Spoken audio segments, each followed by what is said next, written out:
शायरी लिखी थी कि ऐ जफर तू कितना बदनसीब है, दफन के लिए 2 गज जमीन ना मिली तुझे कुए यार।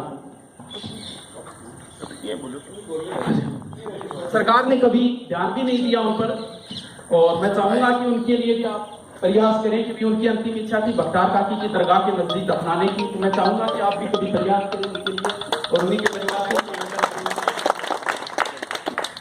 मेरी एक फाइल पीओ में पड़ी हुई है 2007 से लेके, लेकिन अभी पीओ में उस पर कोई कार्रवाई नहीं करा। इसको मैंने बर्मा एम्बेसडर को भी दिया, वहां से ओके हो गई है, लेकिन भारत सरकार जो है अभी नहीं कर रही है।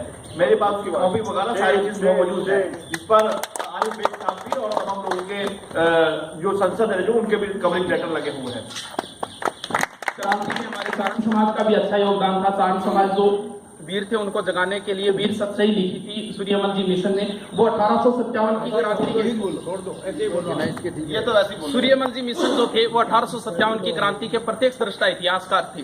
वो स्वयं युद्धों में हाथी पे बैठ के जाते थे और कविताएं लिखा करते थे। उन्होंने उस समय वीर सतसई लिखी थी।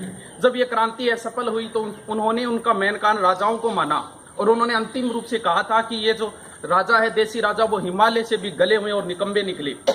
और इनके बाद में जो कवि थे बांकीदास जी, वो भी चारण थे। उन्होंने भी वीरों को जगाने के लिए अंग्रेज आयो मुल्क रे ऊपर आंच लीनी है सुराम, ये कविता लिखी थी उन्होंने। और महाराणा प्रताप के साथ भी कुछ चारणों ने हल्दीघाटी युद्ध में भाग लिया था, अच्छा योगदान था। उनके बाद में कुछ समाज में लोग होते हैं जिनकी वजह से समाज का नाम होता है। उनमें से हमारे बारठ परिवार है, जिनको पढ़ाते हैं तो भी आनंद आता है और पढ़कर भी आनंद आता है। भारत में सिर्फ 2 ही ऐसे परिवार है जिसमें पूरे परिवार ने क्रांतिकारी में भाग लिया। एक गुरु गोविंद सिंह जी का परिवार था और एक दूसरा बारठ परिवार।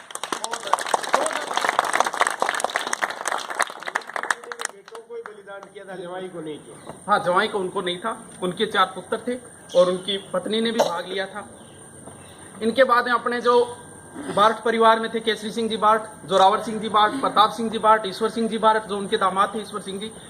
केसरी सिंह जी बारठ को हजारीबाग जेल के अंदर थे और उस समय प्रताप सिंह बारठ जी थे बरेली जेल के अंदर। तो उनको यातनाएं दी गई प्रताप सिंह जी बारठ को। तब जो नहीं माने कि भी भेद बुलवाने के लिए कि भी आपके साथ इस षड्यंत्र में और कौन थे, तब बताते हैं कि केसरी सिंह जी बारठ को बुलवाया गया कि आप समझाओ इनको।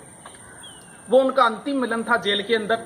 तब उन्होंने केसरी सिंह जी बारठ ने गले मिलने के बाद बिछड़ते समय इतना ही कहा था कि अगर तू भेद बता के आएगा तो सबसे पहले गोली मैं मारूंगा तुझे। इनके बाद में क्विंसलैंड नाम का अंग्रेज था और उस अंग्रेज ने उन्हें तड़फा के यातनाएं देके मार दिया था। वो उनकी वर्तमान में बरेली यूपी के अंदर पड़ता है, बरेली जेल के अंदर। और जोरावर सिंह जी बारठ थे, उन्होंने बीहड़ के जंगलों में अपना जीवन बिताया था। जो बूंदी के बीहड़ के जंगल है वहां बताते हैं कि उनके पैर में कोई घाव हो गया था जोरावर सिंह जी बारठ के, तो उनकी व्यवस्था नहीं हो पाई थी। बाद में वो लंगड़ा के चलने लगे थे। कई बार उनकी पत्नी ले जाती थी जंगल के अंदर, खाना दे के आती थी। और उनके बाद में उनकी निमोनिया रोग हुआ और निमोनिया रोग की वजह व्यवस्था नहीं कर पाए, क्योंकि वो रात को छुप के जोरावर सिंह केसरी सिंह जी से कई बार मिलने के लिए जाते थे। केसरी सिंह जी बारठ का जो सबसे बड़ा योगदान था अपने अंदर, उन्होंने फतेह सिंह बारठ जो मेवाड़ के महाराणा थे, वो एक बार 1903 में करजन के दरबार में आ रहे थे। उन्होंने उस समय 13 सोरठे लिखे भेजे थे डिंगल भाषा के अंदर। वो बड़े प्रसिद्ध हुए और महाराणा को वो जो सोरठे मिले थे वो मिले थे ट्रेन में बैठने के बाद।